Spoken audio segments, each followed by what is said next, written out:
Hello दोस्तों, नमस्कार। स्वागत है एक बार फिर से आप सभी के अपने प्रिय चैनल पर। दोस्तों, आपको बताते जो अभी की सबसे बड़ी खबर आ रही है, जहां पर तालिबान ने 1971 के युद्ध की पोस्टर को साझा करके दी है पाकिस्तान को धमकी। कहा हमला किया तो वैसा ही हाल होगा। जी हां दोस्तों, बताएंगे भारत और पाकिस्तान के बीच होने वाले 1971 के युद्ध को लेकर अब तालिबानियों ने पाकिस्तान को बहुत बड़ी धमकी दी है दोस्तों। और साथ ही साथ आपको बताएंगे जहां पर ऑस्ट्रिया में गुस्साए जयशंकर जी ने यूरोप को दी और भी तगड़ी वाली नसीहत। कहा इससे भी ज्यादा कड़े शब्दों का इस्तेमाल कर सकता हूं। जी हाँ दोस्तों, और साथ ही साथ आपको बताएंगे जहां पर कंगाल पाकिस्तान को दोस्त चीन ने भी लूटा, कबाड़ निकली मेड इन चाइना ट्रेन की बोगियां। जी हाँ, अब पछता रही शहबाज की सरकार। जी हाँ, तो दोस्तों हर तरह की जानकारी आपको भी बताने वाले हैं, तो आराम से बने रहेगा वीडियो के अंत तक। और अभी खबरों में आगे बढ़ने से पहले हमेशा की तरह अपने भारत देश, भारतीय प्रधानमंत्री नरेंद्र मोदी जी और भारतीय सेना का दिल से समर्थन करते हैं, तो इस वीडियो को भी कर दीजिए लाइक, चैनल को कर दीजिए सब्सक्राइब, बेल आइकन दबाइए, साथ ही कमेंट बॉक्स में लिख दीजिएगा जय हिंद। जी हाँ दोस्तों, तो चलते हैं पहली और सबसे बड़ी खबर की तरफ, जहां तालिबान ने 1971 युद्ध की फोटो शेयर करके पाकिस्तान को दी तगड़ी वाली धमकी। कहा अगर हमला किया तो वैसा ही हाल कर देंगे। जी हाँ, पाकिस्तान और अफगानिस्तान के बीच संबंधों में तनाव चरम पर पहुंच गया है। इसके पीछे एक बहुत बड़ी वजह तहरीक तालिबान पाकिस्तान है दोस्तों, यानी टीटीपी है। टीटीपी को लेकर पाकिस्तान के लगातार आक्रामक तेवर के बीच अब कतर में संगठन के एक शीर्ष नेता ने निशाना साधा है। तालिबान के एक अधिकारी अहमद यासीर ने ट्वीट करके पाकिस्तान को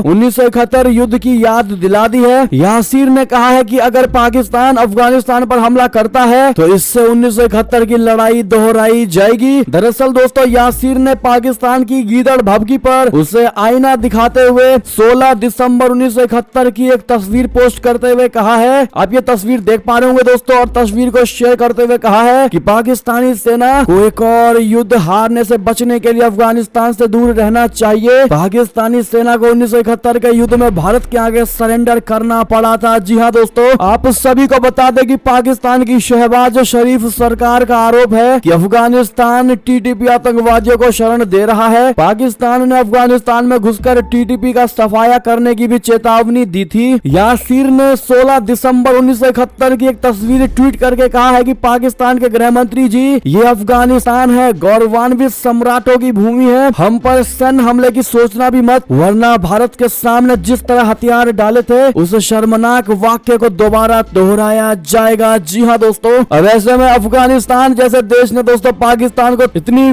बड़ी और अहम चेतावनी दी है दोस्तों कि पाकिस्तान को सोचना जरूर पड़ेगा तालिबान को लेकर। दोस्तों, इस पर आपकी अब क्या निजी राय होने वाली है, कमेंट में लिखकर जरूर बताइएगा। और इस वीडियो को जितनी ज्यादा हो सके शेयर कर दीजिएगा दोस्तों। व्हाट्सएप, फेसबुक, ट्विटर पर बात करते हैं और बड़ी खबर की, जहां पर ऑस्ट्रिया में गुस्साए जयशंकर जी ने यूरोप को दी बड़ी नसीहत और चेतावनी। कहा इससे भी ज्यादा कड़े शब्दों में बोल सकता हूं। जी हां, पाकिस्तान को आतंकवाद का केंद्र बिंदु बताने को लेकर भारत के विदेश मंत्री जयशंकर जी ने कहा है कि वे इससे भी ज्यादा कठिन शब्दों का इस्तेमाल पाकिस्तान के लिए कर सकते थे। उन्होंने कहा कि सीमा पार आतंकवाद फैलाने में पाकिस्तान का बड़ा हाथ रहता है और अब दुनिया को आतंकवाद को लेकर चिंतित हो जाना चाहिए। दरअसल सोमवार को ऑस्ट्रेलिया के विदेश मंत्री के साथ मीटिंग के दौरान भारत के विदेश मंत्री जयशंकर जी ने पाकिस्तान का नाम लिए बगैर उसे आतंकवाद का केंद्र बिंदु बताया था, जिसके बाद ऑस्ट्रेलिया के नेशनल ब्रॉडकास्टर ORF को दिए एक इंटरव्यू में जब पत्रकार ने पाकिस्तान के लिए इस तरह की बात कहने पर जयशंकर जी से सवाल पूछा तो उन्होंने जवाब दिया। दोस्तों, जयशंकर जी ने कहा, क्योंकि आप एक राजनयिक हैं, इसका मतलब ये नहीं कि आप सच नहीं बोलेंगे, मैं इससे भी ज्यादा कठिन शब्दों का इस्तेमाल कर सकता हूँ, इसलिए मेरा यकीन कीजिए भारत के साथ जो हो रहा है उसके लिए आतंकवाद का केंद्र बिंदु काफी छोटा और राजनयिक शब्द है। जी हाँ, जयशंकर जी ने पाकिस्तान पर निशाना साधते हुए कहा है कि ये वो देश है जिसने कुछ सालों पहले भारत की संसद पर हमला कराया, मुंबई शहर पर हमला कराया, जो हर रोज सीमा पार से आतंकवादियों को भारत भेजता है। ऐसे जयशंकर जी ने कहा कि जब दिन दहाड़े ही शहरों में आतंकवादियों के कैंप संचालित हो रहे हैं तो क्या आप सच में मुझे बता सकते हैं कि पाकिस्तान को कुछ पता ही नहीं कि क्या चल रहा है, खास तौर पर जब उन्हें मिलिट्री स्तर की ट्रेनिंग दी जा रही हो। जी हाँ दोस्तों, ऐसे में बहुत बुरे और भयानक तरीके से पाकिस्तान को लताड़ा गया है दोस्तों जयशंकर जी द्वारा बातों से, और सटीक जवाब दिया गया। अगर आप भी मानते हैं तो अपनी राय अवश्य दीजिएगा, और जयशंकर जी के बातों का अगर आप समर्थन करते हैं तो बताइएगा जरूर दोस्तों, और वीडियो को लाइक करना मत भूलिएगा। बात करें एक और खबर की, जहां पर अरुणाचल में BRO की 28 परियोजनाओं के उद्घाटन पर रक्षा मंत्री राजनाथ सिंह ने कहा, मुझे बहुत बड़ी खुशी है और गौरव का अनुभव भी हो रहा है। जी हां, देश के रक्षा मंत्री राजनाथ सिंह कल से ही अरुणाचल प्रदेश के दौरे पर हैं। तवांग सेक्टर में वास्तविक नियंत्रण रेखा पर भारत और चीन के सैनिकों के बीच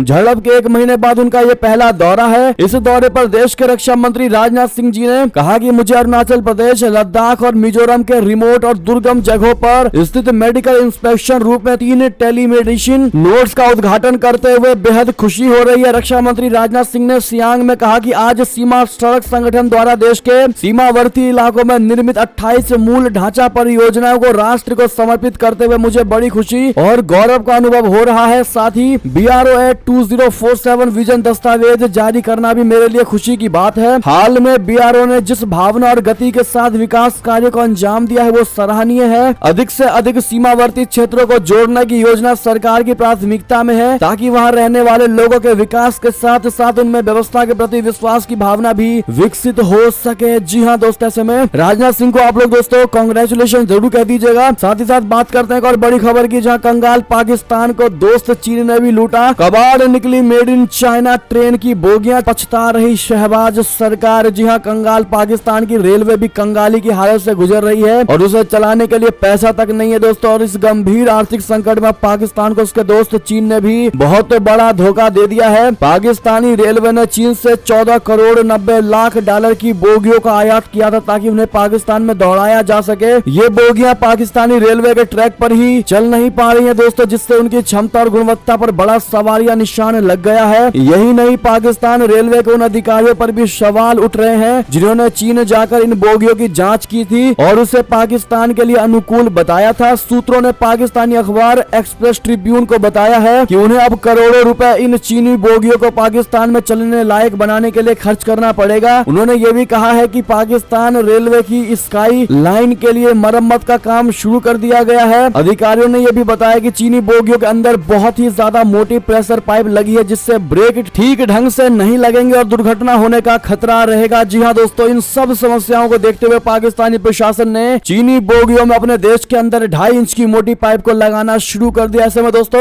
एक तो पहले से ही गरीबी की मार झेल रहा पाकिस्तान और ऊपर से लगातार चाइना द्वारा लूटा जा रहा है दोस्तों। उसके बावजूद भी पाकिस्तान को चाइना को लेकर अकल आता दिखाई नहीं दे रहा और बार बार उसी चोट को खाने के लिए पाकिस्तान तैयार हो रहा है। ऐसे में आपकी जो भी निजी राय हो बताइएगा और पाकिस्तान को 2 नसीहत दोस्तों चाइना को लेकर जरूर दे दीजिएगा। बात करते हैं और बड़ी खबर की, जहां पर गुरदासपुर बॉर्डर पर BSF ने बरामद किया ड्रोन। जी हाँ, 1 किलो हेरोइन की खेप बंदी मिली। टूटी हालत में किसान के खेत में पड़ा था यह ड्रोन। जी हाँ दोस्तों, पंजाब के गुरदासपुर बॉर्डर पर सीमा सुरक्षा बल बोले तो BSF ने 2023 का यह पहला पाकिस्तानी ड्रोन जब्त करने में सफलता हासिल की है दोस्तों। ड्रोन के साथ जवानों ने 1 किलोग्राम हेरोइन की भी खेप बरामद की है। BSF जवानों ने इस ड्रोन को किसान की निशानदेही पर खेतों से क्षतिग्रस्त हालत में जब्त किया था। BSF अधिकारियों ने जानकारी दी है कि यह पुराना टूटा हुआ हेक्साकॉप्टर ड्रोन है जिसे जवानों ने गुरदासपुर के घनी के पेट के तहत अंतरराष्ट्रीय सीमा से 2 किलोमीटर की दूरी पर गिरा पाया और इस ड्रोन के साथ 1 किलो हेरोइन की खेप भी बंधी हुई थी जिसे जब्त करके जांच के लिए भेज दिया गया है। तो वहीं ड्रोन को भी फोरेंसिक जांच के लिए भेजा गया है। जी हाँ दोस्तों,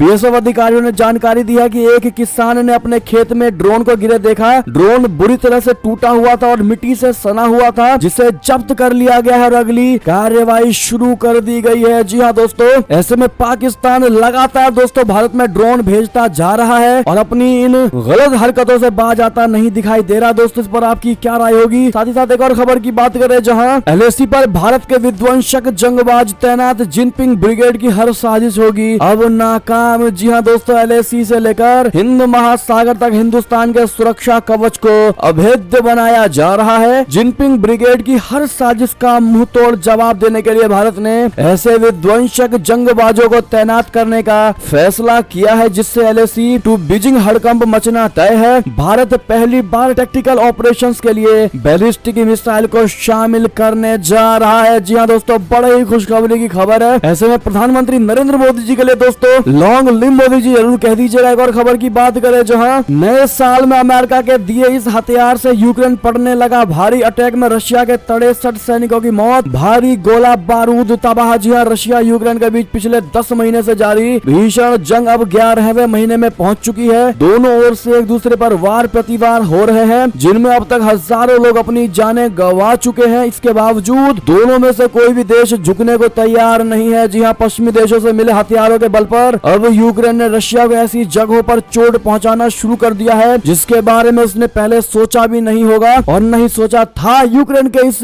ऐसे ही घातक हमले में रशिया के 63 सैनिकों की जान चली गई है दोस्तों, जिसे रशिया के लिए अब तक का सबसे बड़ा झटका माना जा रहा है। जी हाँ, इसी बीच ये थी अब तक की सारी बड़ी खबरें। दोस्तों आपको हमारी खबर कैसी लगी? आशा करता हूँ बहुत अच्छी लगी होगी। अगर थोड़ी भी अच्छी लगी तो इस वीडियो को भी अपने भाई बंधुओं में व्हाट्सएप, फेसबुक, ट्विटर के जरिए पूरे भारत में शेयर करना बिल्कुल मत भूलिएगा दोस्तों। अभी कर दीजिए इस वीडियो को लाइक, चैनल को कर दीजिए सब्सक्राइब, बेल आइकन दबाइए, साथ ही कमेंट बॉक्स में लिख दीजिएगा जय हिंद जय भारत। तो मिलते हैं आपसे अगली बड़ी खबर में, तब तक अपना ख्याल रखिएगा। आप सभी का बहुत बहुत धन्यवाद साथ देने के लिए, साथ बने रहने के लिए। जय हिंद जय भारत, जय श्री राम, वंदे मातरम, हर हर महादेव।